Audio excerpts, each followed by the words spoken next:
मालेगांव की जो औरतें हैं उन्हें कोई ऐसा रोज़गार मिलना चाहिए कि वो बैठे बैठे घर बैठे हफ्ते का 2,000 तक का कमा पाएँ। दूसरा, पहली से लेकर कॉलेज तक की पढ़ाई फ्री होना चाहिए। तीसरा, कॉलेज जाने के लिए हॉस्पिटल्स जाने के लिए जो ट्रांसपोर्ट है वो फ्री होना चाहिए। अस्सलाम वालेकुम दोस्तों, आज का हमारा टॉपिक काफ़ी इम्पोर्टेंट है। इलेक्शन के लिए जितने भी मौजू बताए जा रहे हैं सड़क, रोड, गटर और तरक्की के ताल्लुक से, सारे के सारे फेक हैं। असली हमारे मालेगांव का जो मौजू है, जो मालेगांव में काम होना चाहिए, आज के वीडियो में इस बारे में बात करते हैं। तो चलिए बिना टाइम गवाए वीडियो शुरू करते हैं। तो मैं हूं फैयाज अहमद अंसारी और आप देख रहे हैं फैयाज ब्लॉगर चैनल। मालेगांव के जितने भी सियासी रहनुमा हैं, सब के सब काम के ताल्लुक से जो बातें कर रहे हैं और जो वोट मांग रहे हैं, सारे के सारे काम फेक है, झूठे हैं। असल काम जो मालेगांव में होना चाहिए उसे मैं बताता हूं। तो पहला काम तो सबसे पहले ये है कि पढ़ाई फ्री होना चाहिए, तालीम फ्री होना चाहिए, चाहे वो स्कूल की हो या मदरसों की हो, पहली से लेकर कॉलेज तक हो, कोई से भी हो, सारी के सारी तालीम फ्री होना चाहिए। और किस तरह से होना चाहिए, मालेगांव के जितने भी प्राइवेट स्कूल्स हैं उनमें कम से कम 80% सीट गरीबों के लिए होना चाहिए और वो पूरी की पूरी फ्री होनी चाहिए। किसी भी टीचर को, प्रिंसिपल को ये अथॉरिटी नहीं होनी चाहिए कि वो किसी भी स्टूडेंट से 1 रुपया भी मंगा सके। और इसकी वजह यह है कि 80% मालेगांव का तबका गरीबों पर है।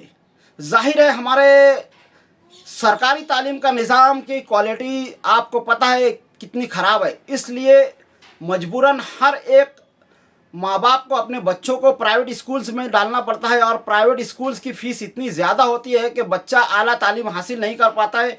और यही असल वजह है कि मालेगांव की तरक्की नहीं हो पा रही है, जिसके लिए ज़रूरी है कि हर प्राइवेट स्कूल में कम से कम 80% सीट गरीबों के लिए रिज़र्व की जाए। और इसके लिए हमारे सियासी रहनुमाओं को आगे आना होगा और इस ताल्लुक़ से सोचना होगा कि कौन से कदम उठाने चाहिए, क्योंकि 80% हमारा तबका जो है गरीब है।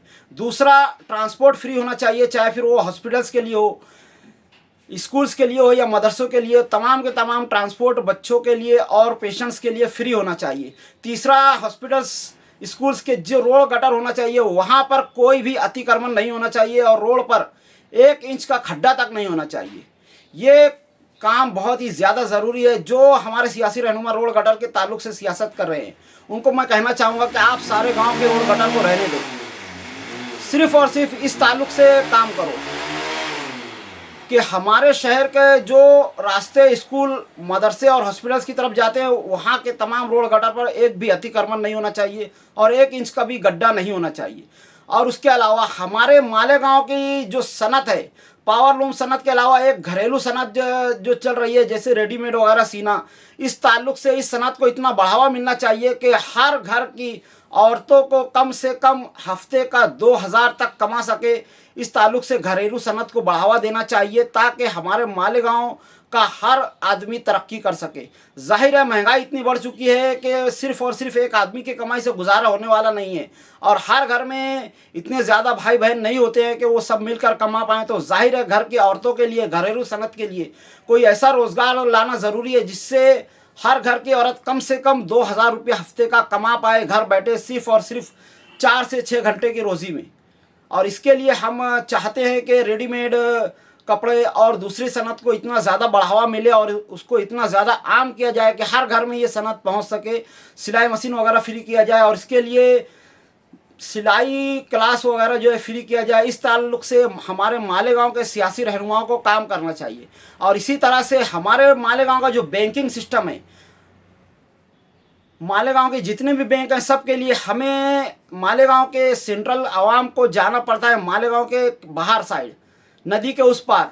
तो मालेगांव की जितनी भी बैंकें हैं उनकी मेन ब्रांचेस को नयापुरा, किला, राजानगर, पवारवाड़ी इस साइड पर होना चाहिए, आज़ाद नगर साइड होना चाहिए, ताकि मालेगांव के आवाम को इस ताल्लुक़ से दूर दूर तक कर भागना ना पड़े।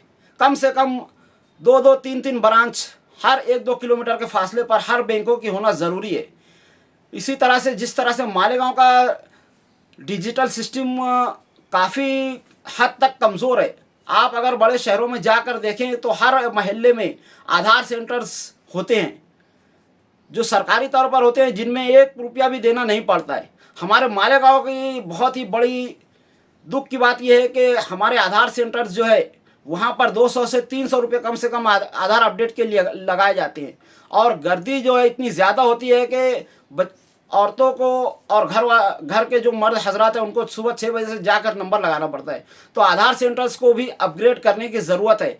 तो ये वो सरकारी काम है जो सियासी रहनुमाओं के ज़िम्मे में आते हैं। और इसके अलावा और भी बहुत सारे काम हैं। अगर आप चाहते हैं कि मैं इस पर एक मुकम्मल वीडियो बनाऊं तो ज़रूर बताएं, और इस ताल्लुक़ से मैं ज़रूर एक वीडियो बनाऊंगा। तो आज की वीडियो में इतना ही, मिलता है अगली वीडियो में, तब तक के लिए खुदा हाफिज़। अस्सलामु अलैकुम वरहमतुल्लाहि वबरकातुहू।